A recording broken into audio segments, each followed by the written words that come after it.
Have you ever wondered how it looks like to care for people in their homes, working with the nurses in the community? I'm talking about the district nurses. Today, I'm going to walk you through my day as a healthcare assistant in the community working with the district nurses.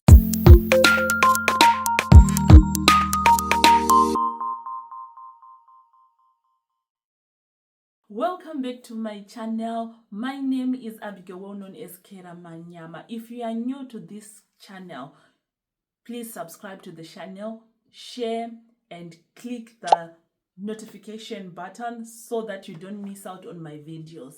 So today I'm going to walk through you my day as a healthcare assistant in the community. I work for an NHS community trust where I work with the district nurses. So to begin with, I want to tell you how I got the job anyway. I got the job through track. So there was no special skill that was needed. So I hear a lot of people saying they need NVQ3. Yeah, it's not an essential need, but it's a bonus when you have it. Because I remember when I applied, I didn't have NVQ3 by then, but I mentioned that it's in progress, and for sure I was doing it. And when I finished, all my managers were aware of that. So that's an advantage. So I didn't have even clinical background, to be honest with you. So today I just want to show you the difference between working in a ward and working in the community, which I enjoy so much. I love my job, to be honest. I really love it in the community because I have been working as a domiciliary care worker when I got this job. So I was used to the community setup. So the patients that we work with, we deal with each and every day. We deal with the palliative, we deal with the elderly, we deal with post-surgery patients. Those are most of the patients that we deal with each and every day, and also deal with all those who falls each and every day. So as a healthcare assistant, as it says, you are a nursing assistant. You assist the nurse. So it's more like you walk through with the nurse and you are guided by a nurse. You report to the lead nurses in each and everything. Anything that you do not understand, you then ask all those nurses. We do have also double ups. We do double ups with the nurses or even as HCS. So before I tell you how my day is, let me tell you what are my duties. What is my role? We do insulin administration. We do holistic care. We also do vitals. We also communicate. There's a communication that happens between you and the professionals, like with the GPs, you liaise with the DPs, we talk with the social workers, we talk with the therapist. You also do that on behalf of the patient. We also do safeguarding as well, and we also do wound care. We also do catheter maintenance. We do bladder washouts, catheter maintenance solution. When a catheter is blocked, I used to do it when I was a carer.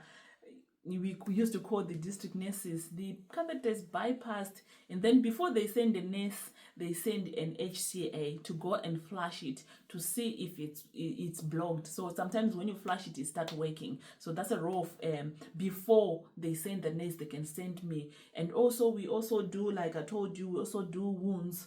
As you can see, if you're a carer, a lot of your clients, most of them, their skins are fragile. Just to fall or to hit on something, they break their skin. So those tears, we come and dress them, and also pressure sores, and also ulcers, leg ulcers. I think you have seen a lot with leg ulcers, wounds on the legs that do not heal. So we also come and do such dressings, and some of them, they take long to heal. That's why it becomes an ulcer when it takes long, and a wound takes long to be healed. So we do that dressings, bandaging. So you need to know the bandages, you need to know the dressing. So we are upskilled. That's one thing. Now you now know a lot of stuff. I now know the type of dressing, the type of wound, and all those things. Oh no, this one does not need a dressing.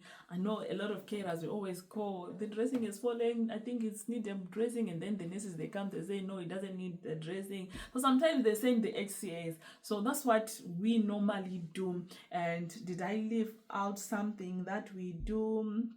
We also do minor things like delivery of equipment, like cool, like questions and a lot of things that needs to be delivered. We also do that. And above all, we do a lot of documentation. You've seen me with my laptop every time. We do a lot of documentation. So, and any concern, you escalate to your line manager. Any concern, you escalate to the lead nurses. So here is my day. Like I told you, I work 4 days a week. So in the morning, I work from 8 to 6. So in the morning, I go and do insulins. Insulins runs from 8 to 6. And so between 8 to 6, you do your insulins. And there are also insulins that runs from 12 o'clock lunchtime insulin, and also evening insulins from 4 to 6. So in the morning, I do insulins, administer insulin. The difference with domiciliary now is like, I don't have to to stick to the time. Like really in domiciliary is 30 minutes. So when I'm done with my insulin, I'm done. I can just document and leave. You understand? That's the difference. I know in the carer system, you need to adhere to your time, wait for 30 minutes. That's the other difference that is there. So I do my insulin, I document, I leave. I go to the next patient as it is. I take my break for 30 minutes. There's also my break. I take my break for 30 minutes. And I'll be still using my car. Remember, I forgot to tell you that one of the requirements is you must have a British license and a car with business insurance. So after my insulin, that's when I start doing my wounds. Now I can do my wounds, and same day visits are also there. When there is a call that something has happened, you can also do. So those errands, that's what we do. Okay, here's the difference with domiciliary. We work in the same postcode with the same patients. There's a time that you can even work at one care home on one day. So I go to certain care home in the morning. I do insulin in the morning. After insulins, I round all the patients with wounds in that care home. I finish that. After that, I do whatever I do. I can even go out or whatever. Then I come back for my insulins in the afternoon. I can come back again for the insulin in the evening as well. We also do have double ups. We double up with nurses. Mind you, you stick to your skills. There are other things that you do not do. I'm also remembering that we also do bowel management as well. You know, there are patients that cannot open bowels without on their own due to different health reasons. So we also do bowel management, and yeah. So it's also depending on the skills that we have as an HCA. So guys, this is what we do in the community, and there is no too much driving. No, there's not too much driving. It's either 3 minutes from this patient to this patient. So you're always within the same area, and unless if there's sickness, if there's a problem, that's when you have to go somewhere, but then we are within. We also discharge them. So in the beginning, I think I forgot to mention that the district nurses, they care for those patients that have been discharged from the hospital, that cannot go outside, like I said, who are housebound, elderly. So these patients cannot go to the practice nurses on their own because they are old, probably they don't have transport, some they do not even have family or so on. Those are the patients that are catered for with the district nurses in the comfort of their home. So we also do order the hospital equipment as well, the hospital beds. We also do that after assessment. Of course, some of the assessment are done by the qualified nurses as well, but we also identify such things, and when we escalate. So yeah, we also run around with the cushions, you see, bringing the cushions, bringing the commode, bringing whatever is needed to the patients' homes. And the other part that is so interesting is when there is a safeguarding concern. I'm always curious to know what happened. So yeah, that's how the day looks like every day in our trust. At 2 o'clock, the district nurses will always have a meeting to discuss our patients, any concern, and whatever. Do you have any problem with this? And then any safeguarding concern. Yeah, that's when we just report all those things, and they are escalated. And yeah, that's how it is. And did I leave out something? I'm trying to think. It's quite a nice job. Any challenges? Yes, I wanted to tell you there's a lot of documentation. With a laptop, you need to.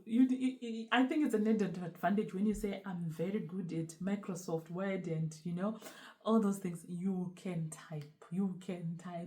and the system is so complicated during the first days because everything is done. The care plan is not on the phone. The care plan is also in the computer. So yeah, creating care plans as an HCAE via the nurses. Anyway, you tell them, I think I have found the other wound. You report a deteriorating wound, you do detects and whatever. So that's the documentation part that is there. And all the communication, like I said, is done through the emails. We speak with the professionals, we talk with the GPs on behalf of the patients, we talk to them social workers, we talk to them we talk to the council, we talk to the a lot. We also talk to the therapist and a lot. And it's so nice to talk with the professionals, you know. That's how you start thinking that I think I love this job. If I can be a social worker, I will enjoy this part. If I can be, so that's how it is, guys. So I really enjoy it, and yeah, it's totally different from domiciliary. I think the way people are trying to make it look like the same is just that we are driving, but what we do when we are there, we don't normally do this personal care of saying we are doing the wash, and we only do it when there is a need, right? Yeah, I once did that, I remember. Okay, let's talk about overtime. There is plenty of overtime. And mind you, I told you that the rotary period is 3 months in advance. You will be seeing it. So what you do is when you see your rota, you just say, okay, I'm off on this day, I'm off on this day. Then you submit your off days. If you want, you request for overtime, you can get it. You give also another opportunity to be working in other departments. Like every time when you see me saying I'm on overtime, I'm on night shift, I'll be working for another department. So, and it's so nice to be working to another department. You always work for rapid response. You can work, I don't know, you can work anywhere, because you can always see all the jobs for your band in the system, that okay, this department is looking for someone. So basically that's what we do. Okay, in the morning 8 o'clock I do my insulin rounds. Though before 5 I'm done. I do my wounds, you know, putting the plasters in every dressing. Guys, thank you so much for watching my video. If you have any questions, drop it down, I'll answer you. Okay, keep applying for this position. It's a very good one. Okay, before I go, let me tell you of the career progression from being band 3 up to going up the ladder. From band 3, if you don't have NVQ3, you then do NVQ3, the first stage. After NVQ3, you do nursing associate. You go to the uni for 2 years. After 2 years at the uni, you come back, you'll be now a band 4.